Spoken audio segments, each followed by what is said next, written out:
Spirit, fueled for service.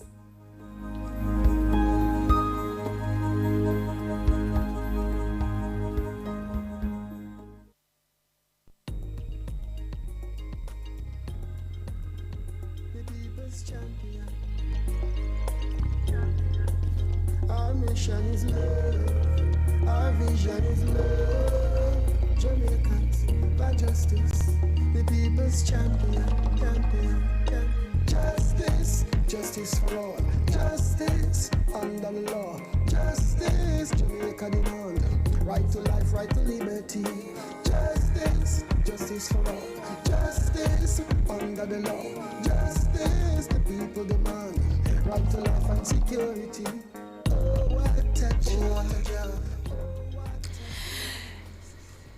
Welcome to another episode of Let's Start Justice with the Jamaicans for Justice. My name is Michael Jackson, Executive Director of JFJ, and just want to say thank you to our listeners who are loyal to us each week. We are grateful for your company because you could be elsewhere.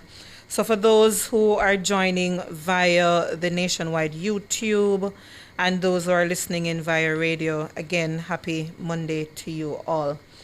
We're going to be having a critical conversation in a few minutes on the state of our education system post Hurricane Melissa. And the nice framing that we have here is learning through the storm, safeguarding Jamaica's children and education post-Melissa. And we're going to be joined by Rebecca Torteo. I hope I'm pronouncing her name correctly. If not, she will correct me. She's the education specialist with UNICEF. And we're also going to be joined by Stuart Jacobs, who is the president of the National Parent-Teacher Association of Jamaica. But before we get into the topic, there is an issue that has been weighing on my mind from last week. And it came to the fore even more when I was reading some exchanges on X, formerly Twitter, with a comment that was made by Jeanette Calder of the Jamaica Accountability Meter portal. And I listened briefly to an interview that she had elsewhere on the matter of ensuring appropriate transparency and accountability with the hurricane relief efforts. And I can't help but join the call by JAMP that there needs to be real-time monitoring of the hurricane relief funds that are being managed by the state, by the government, a real-time audit model, if you will.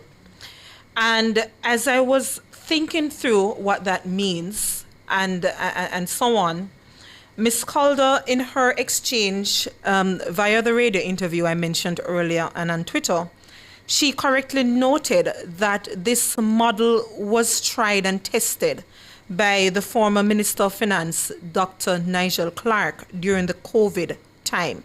Why is it important?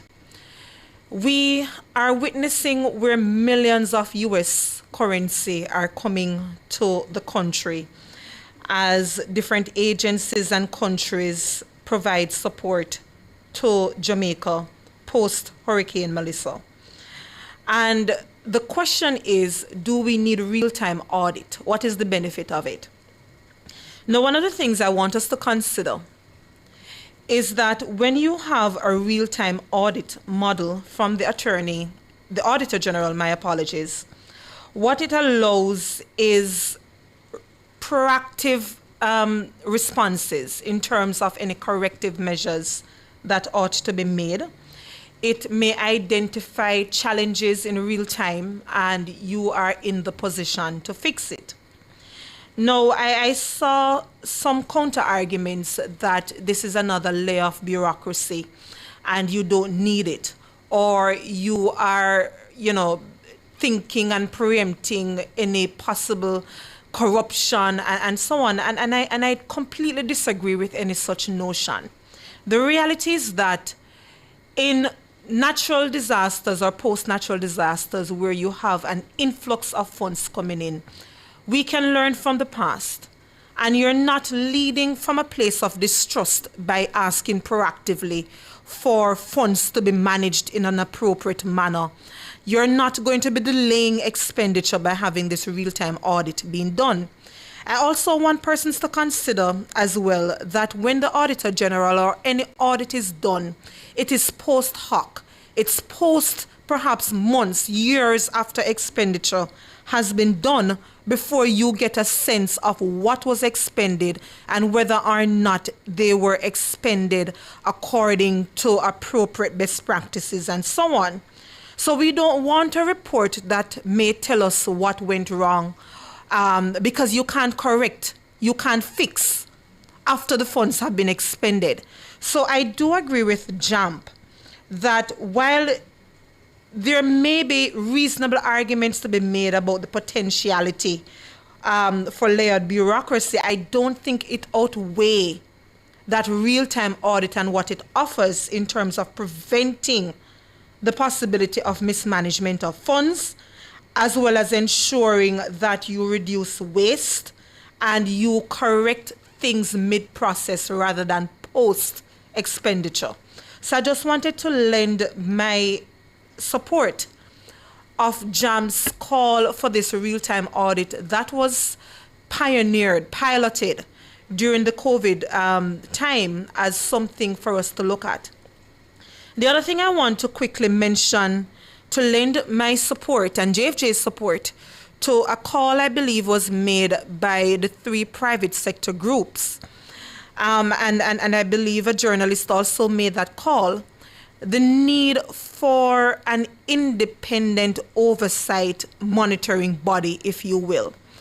Now, we do take note that you have a cabinet committee that has been set up to ensure that there is oversight of the hurricane relief efforts and implementation across the different sectors as we recover and we rebuild.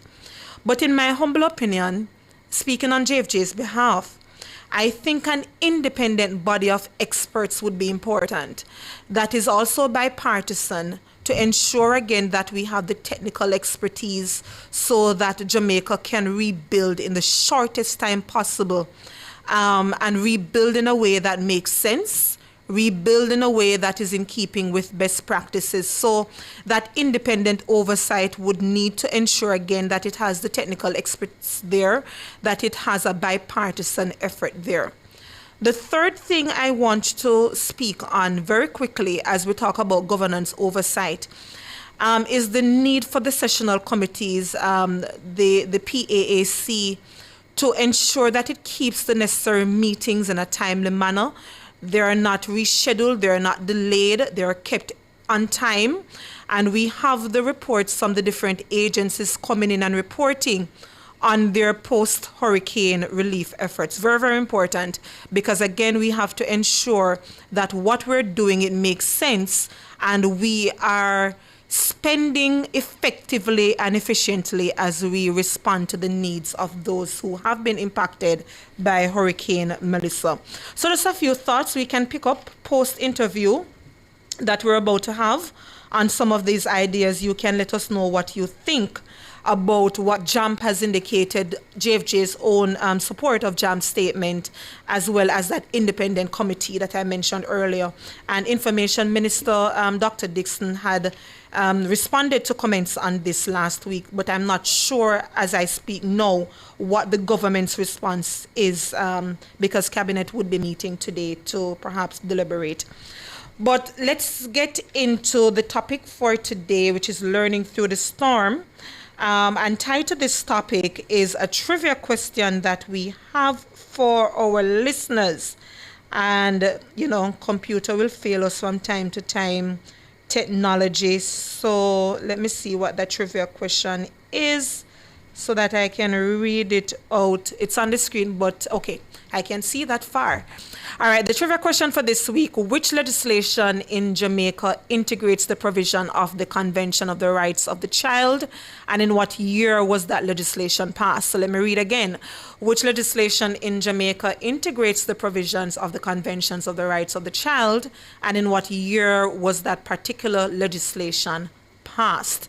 All right, and then the right of the week, now if we could also put that on screen, It speaks to the obligations for the education, under the Conventions of the Rights of the Child, referencing Article 28 of the CRC, and it speaks to the fact that every child has a right to education, and the government must ensure equal access by making primary education free and compulsory, and we do have that in Jamaica, expanding the access to secondary and vocational education.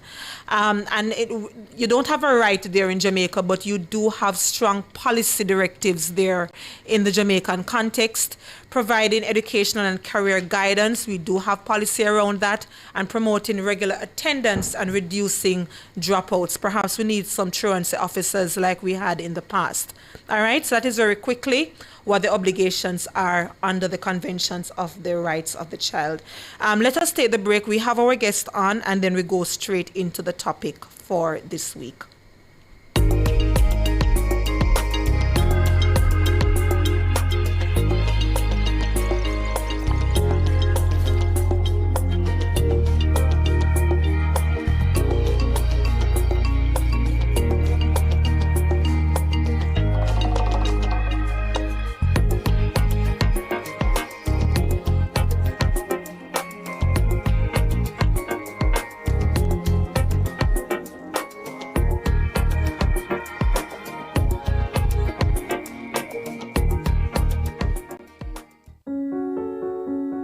They've lost homes. Everything is gone. I have no house, I have nothing. They've lost power. No water, no food, no light, no bed. Jamaican people need desperate help. Some haven't heard a familiar voice in days. The last thing I said to my sister, please be safe. And that was the last time. For others, hope is starting to ebb. But together, we are rebuilding Jamaica, one parish at a time. We have to try. We have to try. Can't give up. Join Nationwide 90 FM from November 21 to December 19, every Friday from 9 a.m. to 3 p.m. as we broadcast live from Westmoreland, St. James, Trelawney, Hanover, and St. Elizabeth, helping families and communities rebuild after Hurricane Melissa. And you can help too. Bring your donations, non-perishable food, water, hygiene products, lighting, or recovery supplies to our office at 14 Ocean Boulevard, the Digital Building, downtown Kingston. Let's show the true strength of our nation: unity, compassion, and care. Together, we can rebuild lives and restore hope. Nationwide 90 FM, the revolution in media. Give us strength. Oh, never let I fail.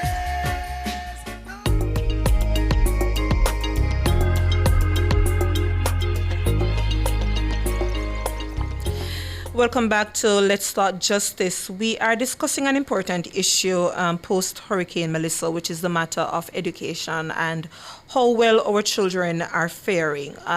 In terms of some concerns that we raised last week, as parents get frustrated, you see the possibility of corporal punishment, abuse in some respect being increased, their own mental health. As children, how are we managing the matter of how prepared schools are for the reopening of schools, and the possibility of disparity between parishes that have been affected by Hurricane Melissa compared to others that were not so affected.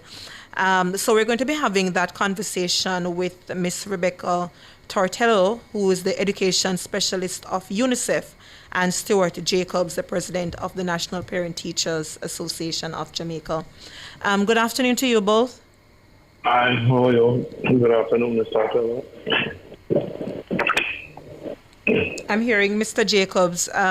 Rebecca?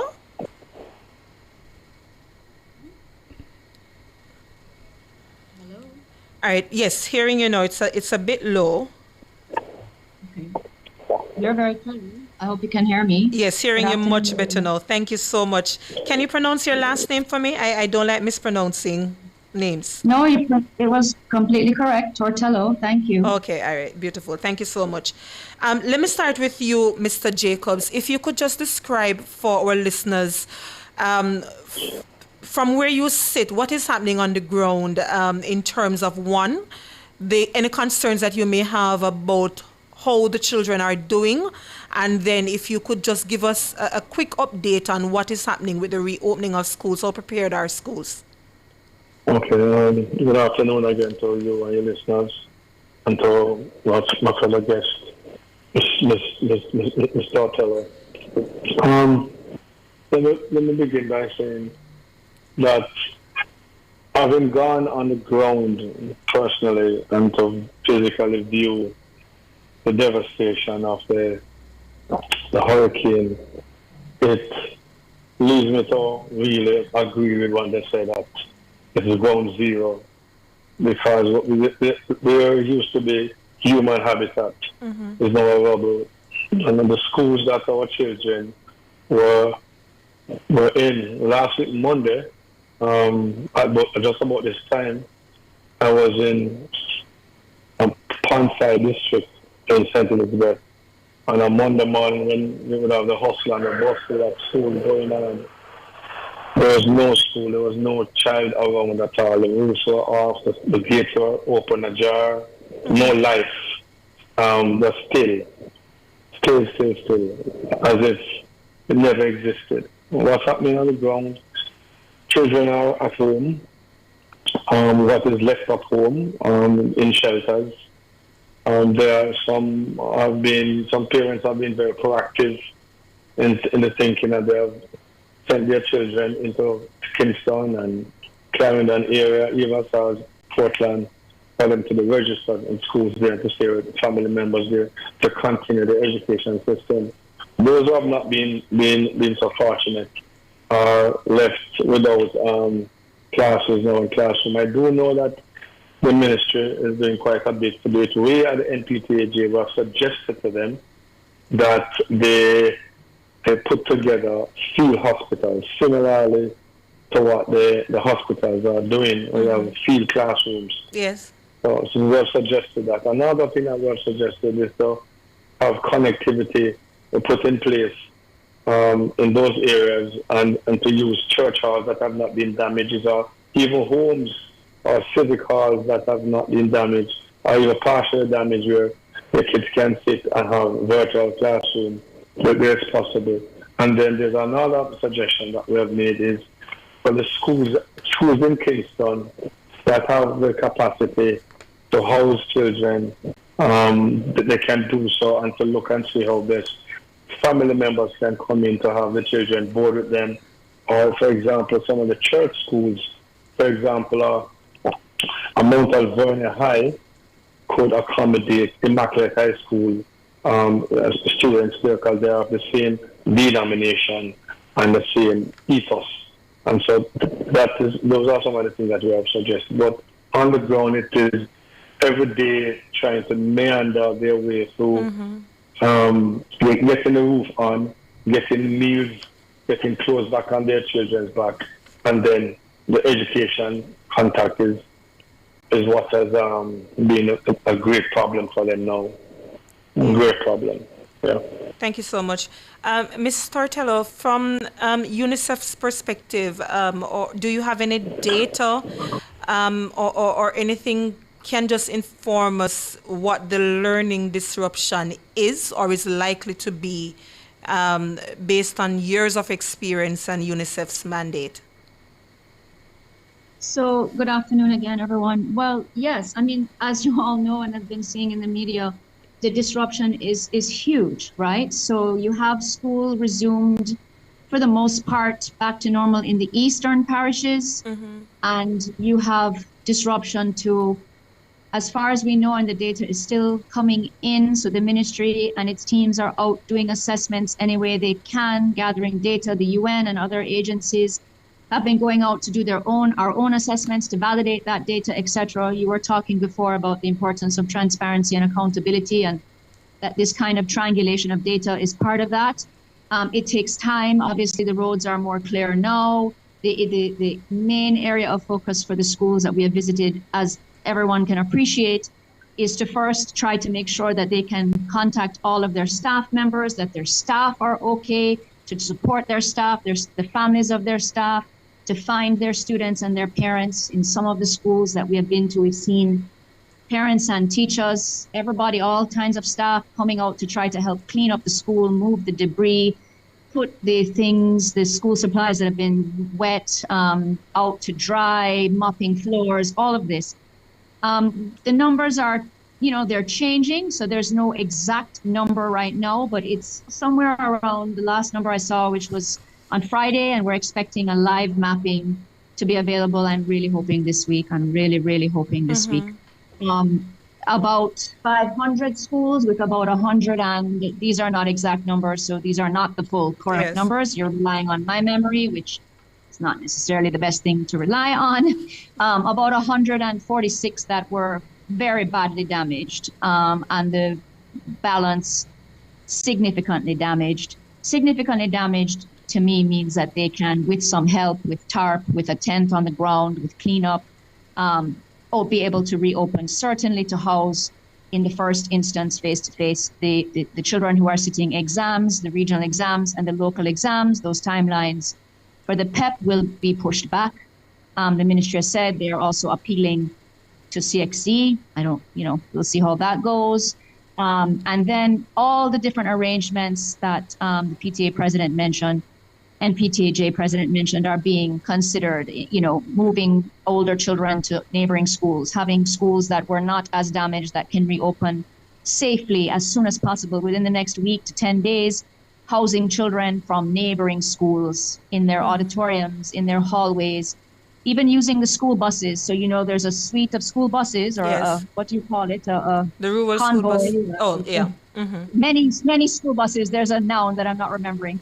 And that those school buses, while they will transport children, can also become makeshift classrooms because they have chairs and they have roofs and windows, and a teacher can stand and move up and down in that space. So that's to give you an idea of the creativity that's coming to play to try to come up with alternative classroom space to try to maintain a quick, safe return to learning. Schools cannot reopen really effectively without at least water. Without water, access to water, it's a public health violation and danger.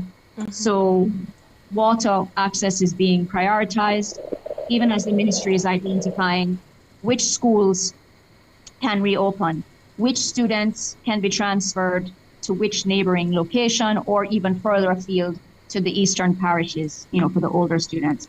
Yeah. In the meantime, I don't know if you've been out at all into any of the affected areas, but what you notice is, at least what I noticed is, it's very quiet. It's very quiet in many ways because there's no music.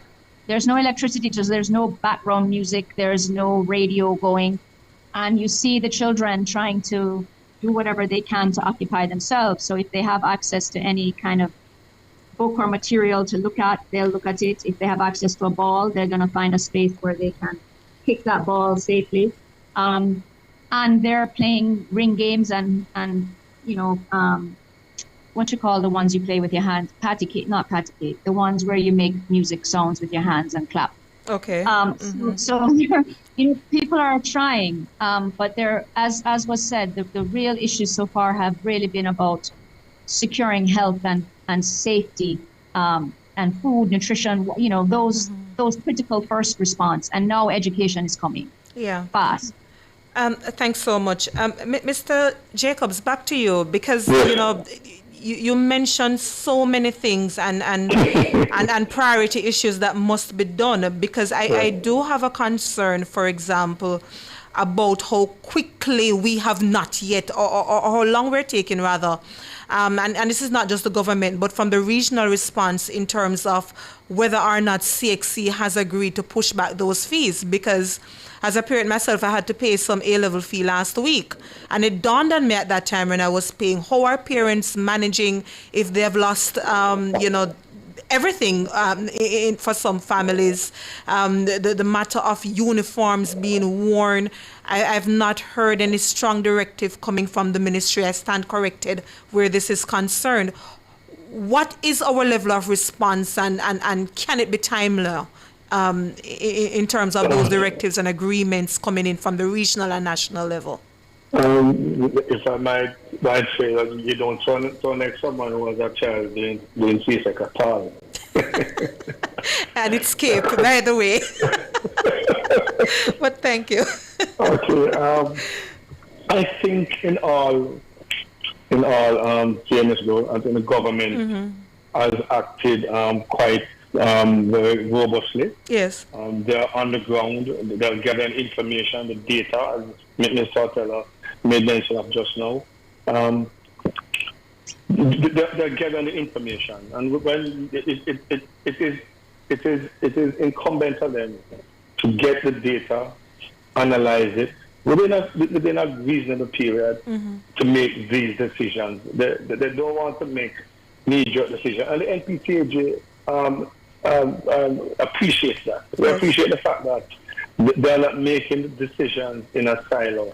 They're consulting. There had a consultation meeting last week that we were a part of, and it is to get the information.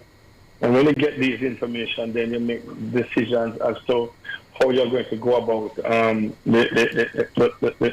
the possible reopening of some schools, the redeployment of teachers, the redeployment of parents, of students, and also to prioritize those who are doing the regional exams, and to now interface with the regional bodies to ask them, we have suggested that you use, as was done in COVID, you use the grade 5 SBAs and not burden the children who are now faced with a psychological handicap going into our regional exams.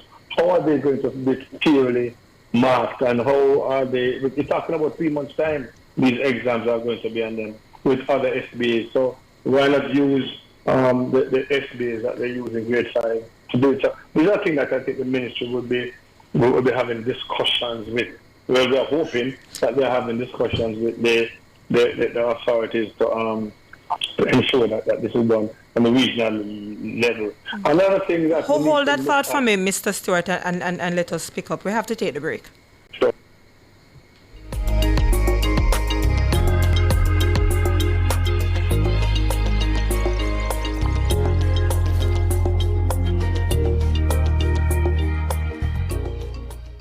This is a public service announcement from Trans-Jamaican Highway.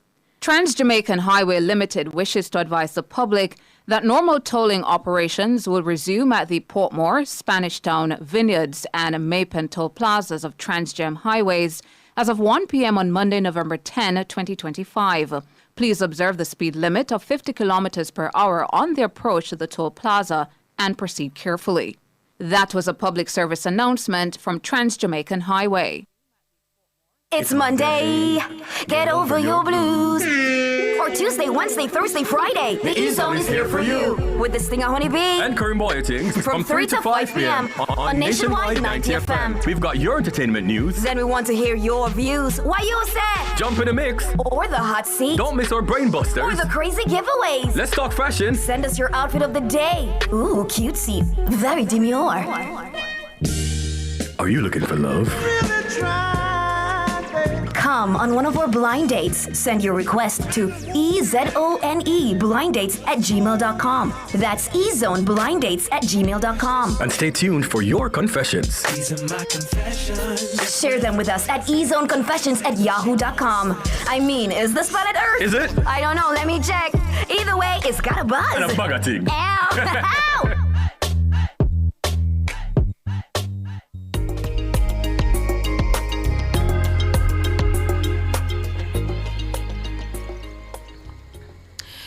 All right, welcome back to Let's Start Justice. We're discussing the matter of education and children needs post-Hurricane Melissa. And we're joined by Rebecca Tortello, who is the education specialist with UNICEF, and Mr. Stuart Jacobs, who is the president of the National Parent-Teacher Association of Jamaica. Before the break, Mr. Jacobs, you were making the point about the need for using grades that the students already have at the different levels, whether it be for PEP and perhaps at the CSEC level and CAPE levels, if they are unable to do those SBAs and the IAs as they call them.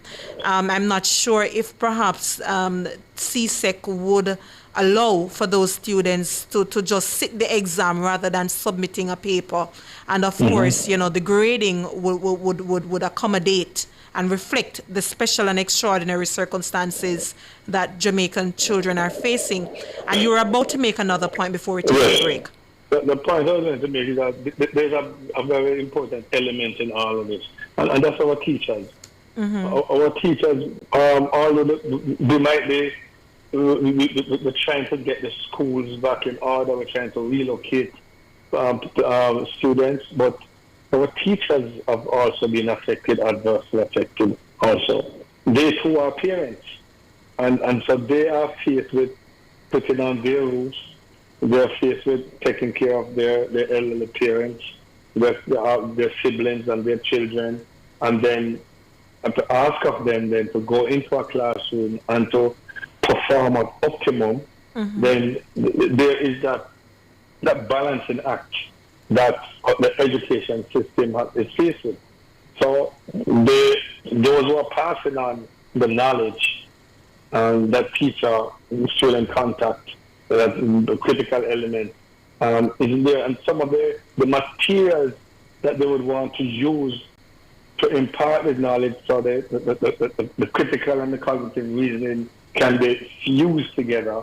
That's not going to be there. They won't have the material. So you're asking them to really go back to basic, and that is going to put the students at a disadvantage. So you have all of these things happening at the same time, and you're asking a society to behave as if it's normal. It's not normal.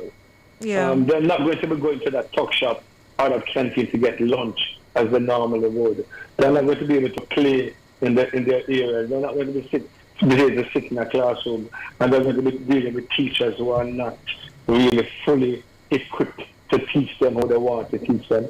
But it is where ministry and the regional bodies, all stakeholders of the city, which they are doing. I can tell you that they are doing that to come together to come up with what is the best solution that come next year this time, when this cohort is going to matriculate into either a higher grade or into university or to the work world.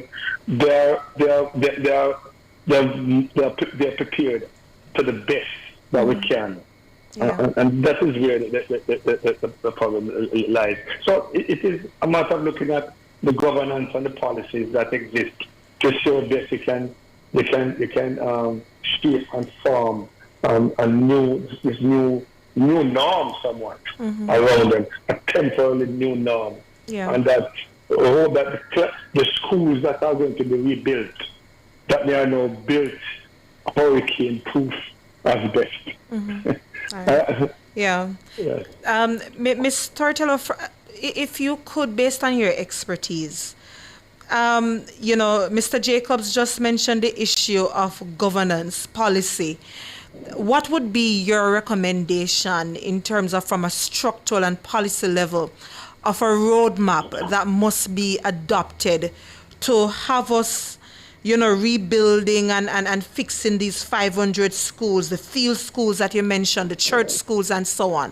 What is that policy framework from where you sit that Jamaica should perhaps be looking at to ensure that we rebuild in a particular time frame? So first of all, let me just also reiterate that UNICEF, our mandate is to support every child. So we are trying to work very hard with our partners, government, non-governmental, to ensure every child, and by extension, every teacher and every parent that has been affected is able to return safely in a supported manner to school and as close to some form of normalcy as possible. Because that concept of normalcy, that concept of some kind of routine, and maybe it's a new normal, but the concept of routine is very, very important in the recovery and response process, right? So what the ministry is doing is, they are following their protocols. They're looking at best practices from other countries that have, even in countries in the region, they've been meeting with their partners in other Caribbean islands that have been devastated by previous storms to learn what did they do. They're rewriting, or maybe I should say updating, the emergency protocols that they shared during the COVID pandemic.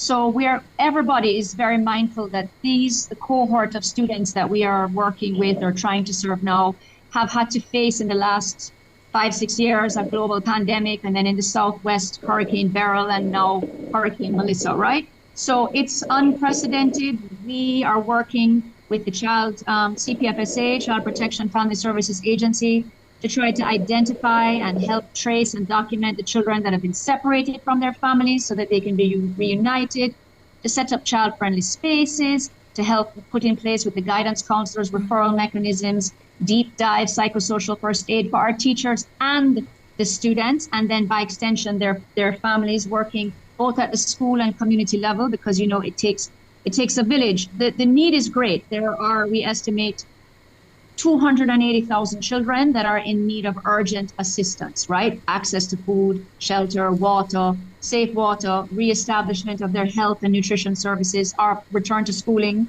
and of course, protection from any form of violence. So the longer the students stay in shelters or have to be housed in different homes that are not their families' homes, or where they are not able to be not as much oversight is given to them, there are danger can arise. Okay, yes. So we are very, very mindful of all of that, and anything we can do to help support our children emotionally, we are trying to do. And I would say that is very much from the meetings that I have been in with the ministry and colleagues.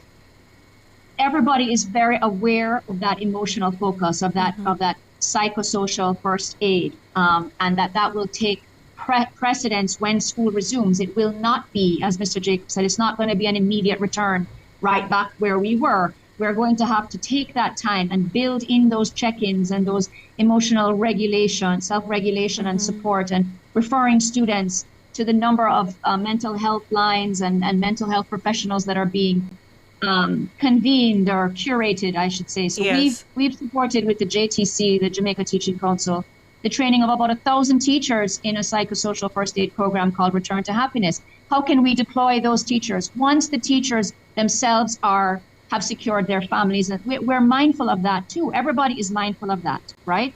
So this is not it's nothing that either of us are saying here is a quick fix. There's nothing quick about this recovery. It takes time, it takes thoughtfulness, and it takes prioritizing our students.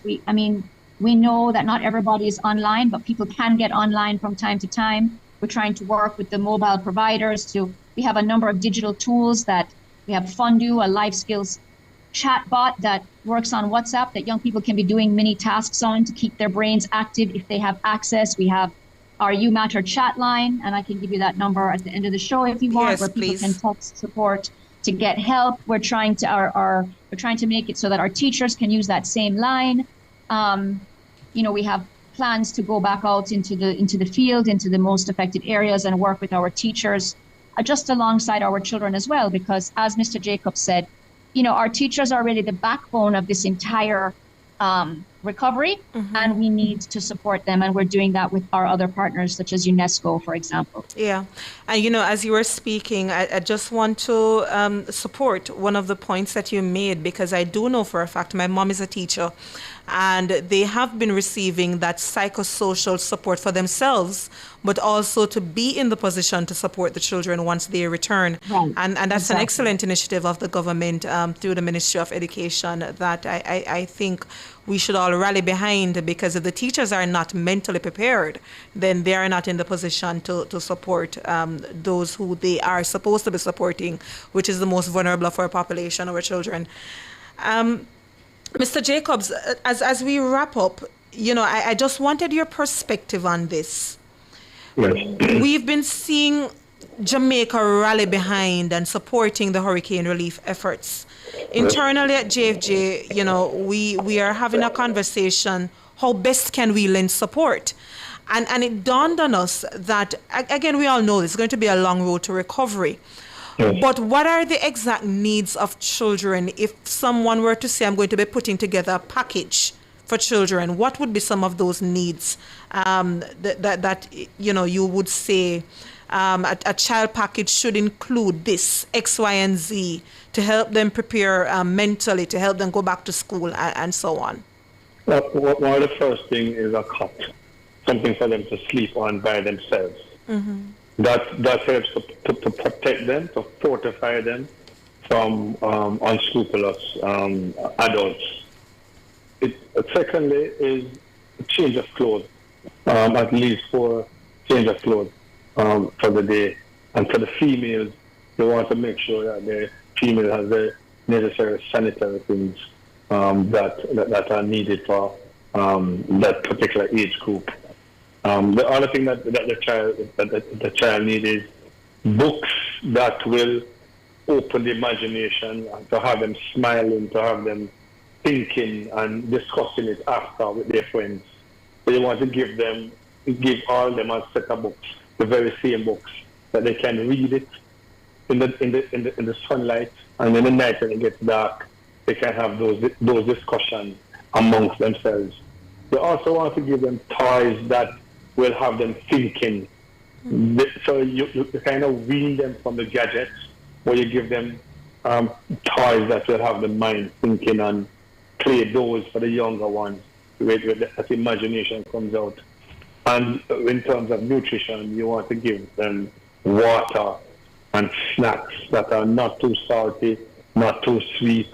If you can afford to get them fruits, fresh fruits and vegetables, you give that to them. And the most important thing that you can give them now is a hug. Just a hug. Ask permission of the parents. Mom, sir, may I hug your daughter? May I hug your son? Yes. And I give them a big hug and just tell them that, listen, this too shall pass. I love you. This too shall pass. That's what they want right now. Yeah. Those are the things that our children need right now. To let them know that although their schools have been destroyed, but their education has not been destroyed. And give them hope that within a year time, let them know that come next September, they'll be going back into the best classrooms that they ever think of. Let them know that life hasn't stopped. Life has been halted, but it hasn't stopped for in a long time. It's not a permanent stop. And that they have to adjust as best. But give them that hug. Look in their eyes and tell them you love them and you care for them. Don't be throwing and giving them things on social media and showing that you're giving children things. That is not it. Yeah. You take them into the corner and you give them the gifts with the parents present, of course, and ask that permission. May I hug your little daughter? May I hug your little son? May I hug them both at one time? Just hug them, a nice beer hug, and tell them that you love them. And this is from all Jamaicans saying, we love you, we are with you. That's what they want. Yeah. That's what they need. Yeah. Thank you. Ms. Tartello, any last words that we should be considering as we close out? Well, I think it's what Mr. Jacob said is very, very important. The concern, the emotional contact, positive reinforcement, telling them that they're safe, that we love them. The whole of Jamaica is supporting them. It's true, we're going to build back better and stronger. The schools will not look the same. They will be much more resilient. And encouraging them to play with them, spend some time. Even it will help the parents themselves. Play does wonderful things for your entire mind, body, and soul, and you don't have to be taught to play, right? So I'm going to give you the numbers that I mentioned. It's actually just one number. It's 876-838-4897. Again, that's 876-838-4897. So young youth are invited to register as a U reporter. It's very simple. To access the life skills chatbot, you will type support. To access the mental health chat line, and to access the life skills chatbot, you type life skills. Also, we have a lot of content that we're trying to reproduce in mass numbers, like newsprint and so on, which we're going to be getting out into schools that each individual child will be able to have, which has reading and activities and exercises that remind them that they're special, that they're loved, and help them to bounce back. Yeah. All right. Thank you so much to you both. Greatly appreciate your time being here with us discussing such an important topic. All right. So have a very good rest of day. We take the break. All the best. Thank you. All the best.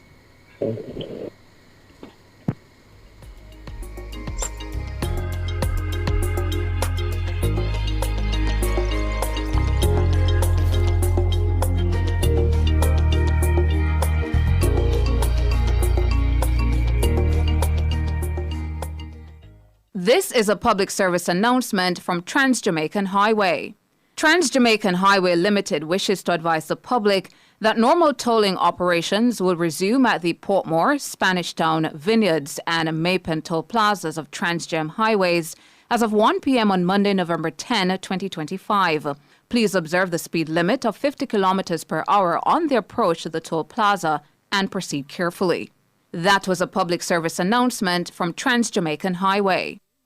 Attention path beneficiaries. The Ministry of Labour and Social Security understands that your family may have been affected by Hurricane Melissa.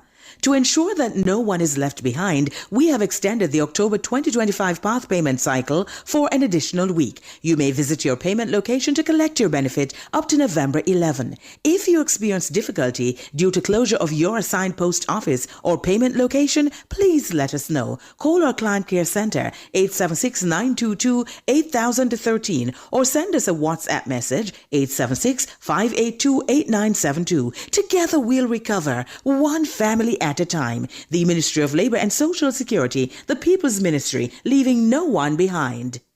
This is a public service announcement from Trans-Jamaican Highway. Trans-Jamaican Highway Limited wishes to advise the public that normal tolling operations will resume at the Portmore, Spanish Town, Vineyards and Mapen toll plazas of Trans-Jam Highways as of 1 p.m. on Monday, November 10, 2025. Please observe the speed limit of 50 kilometers per hour on the approach to the toll plaza and proceed carefully. That was a public service announcement from Trans-Jamaican Highway.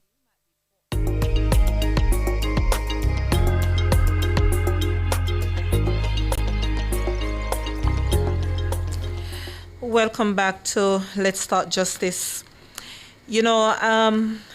I just have a few thoughts, and I see some of the comments Vanessa is sharing them with me, and it just speaks to the importance of governance in the response, because the government is acting, but we have to be careful as well that when different groups make reasonable criticisms and observations, that we react in a way that is mindful that we do need all hands on deck as the government leads as it should. But this is unprecedented for us in terms of the impact of a Category 5 storm. But again, governance and structures are important. So for example, I see a news commentator asking the question, in relation to ODPEM, do they have plans at different levels for tropical storm to a Category 5 hurricane, so different plans are executed? It's such an important question that, one should be able to readily answer yes. But if you look at the state of ODPEM in recent years, lacking insufficient resources, and you see that coming out as one of the main issues, teething pains, if you will, following the cabinet meeting, I believe, last week, where some questions were posed about ODPEM, where ODPEM is currently placed, now moved to the office of the Prime Minister, and you can, I think it was in the Jamaica Gleaner, where you saw Dr. Carby, who was a former, disaster specialist, if you will, making some comments there that she's not convinced that that was the best response. So, I'm not an expert in the area, so I don't want to speak on anything definitively, except to say that it's important that we have the executive leadership at these agencies to effectively respond. And while we want to see our political leaders, we have to be able to see them at appropriate places, doing appropriate things. But otherwise, I want to see the technical experts leading from the front at this point, guiding us through the recovery process. Because you see other questions being raised in the chat here based on the discussions that we had just now. Is there a policy directive already out regarding which schools should be receiving children who have been displaced as a result of Hurricane Melissa? Is there a policy directive out for example, in terms of schools relaxing some of the uniform policies while ensuring that we do not go to an all-out mandate that you wear colored clothes, because we know sometimes uniforms actually prevent discrimination amongst children themselves. So, you know, I'm not seeing some of those policy directives, but I stand corrected if they have been put out. But these are some critical questions that must be answered. Some schools were already not in a good position to begin with to even receive children from neighboring communities. How far are those neighboring communities in any event? So there is a long road ahead. But, you know, as much as how we recognize the devastation of Hurricane Melissa, some things can't take too long to action. And that's just the reality. You know, I've been privileged to be around a number of teachers, and I've been speaking to some who do not have electricity at their schools. And one principal raised the issue to me that, listen, some of the children, and this is from a rural community, the principal indicated that some of the children rely on the meals that are provided at the schools to survive. That is the only healthy meal that child gets for the day. But here, the sticker at this point. The school has no electricity.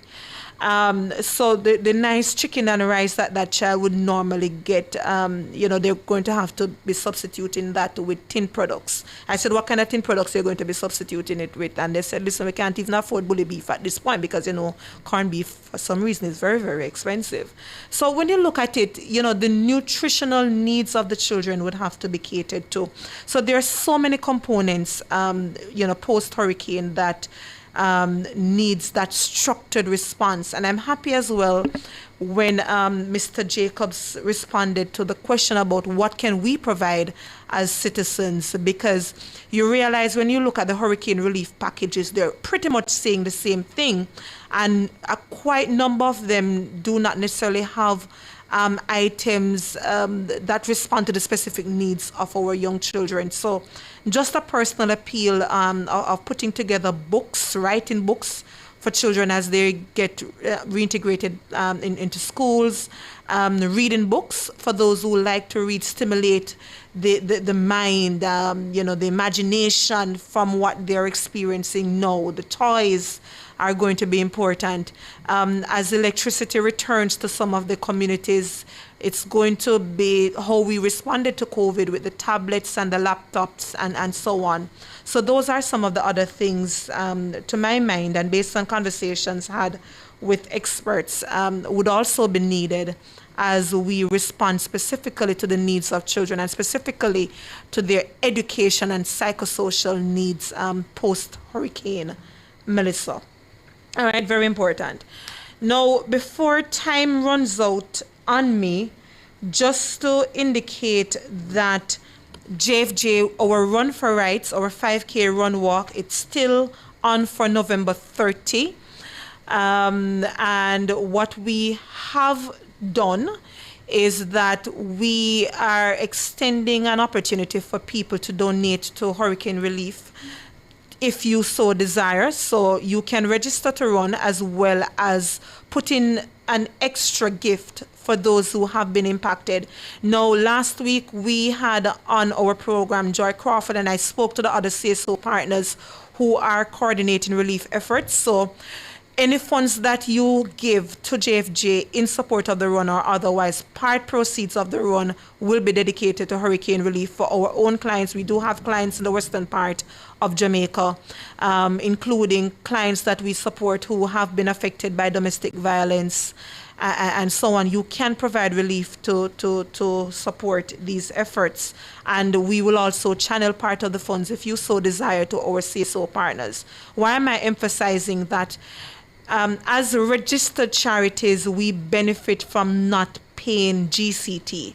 So if you channel your own resources through registered charities, and you heard Metro Siaga, the head of PSOJ, indicating, I believe on an interview on Nationwide, that the 3 private sector organizations are working with the Council of Voluntary Social Services for this specific reason, rather than paying the taxes on the items, channel the resources through registered charities who have good reputation of financial management and so on, who can assist you with ensuring that your support from your own salaries that you are giving will be given to those who are in need. All right, but go on JFJ's social media platform, register to run for the rights, and you can also reach out to us on WhatsApp 239-7583, and you can get some information. Vanessa will respond to any queries that you have. So that's 239-7583.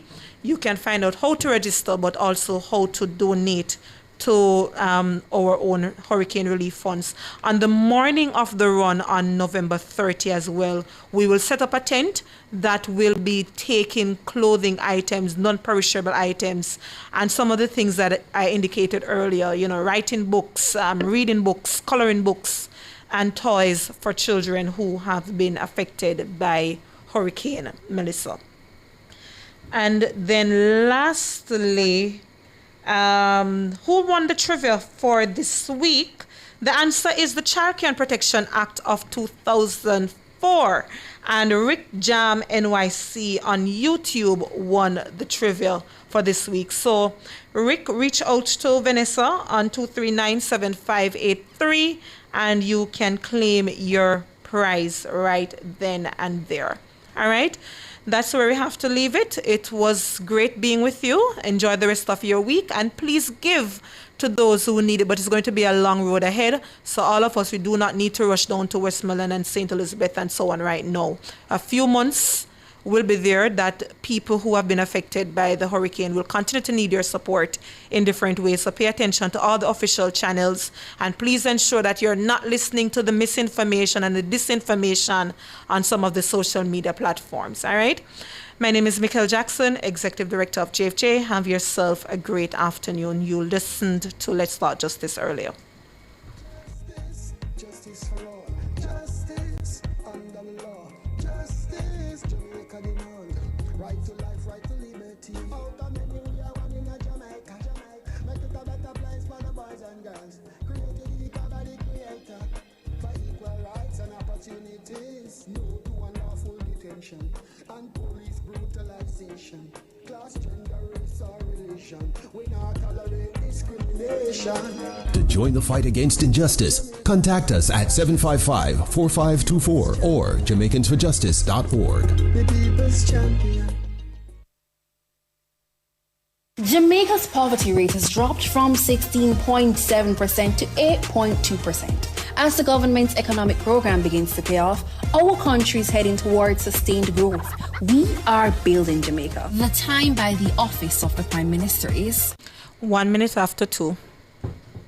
Attention path beneficiaries. The Ministry of Labour and Social Security understands that your family may have been affected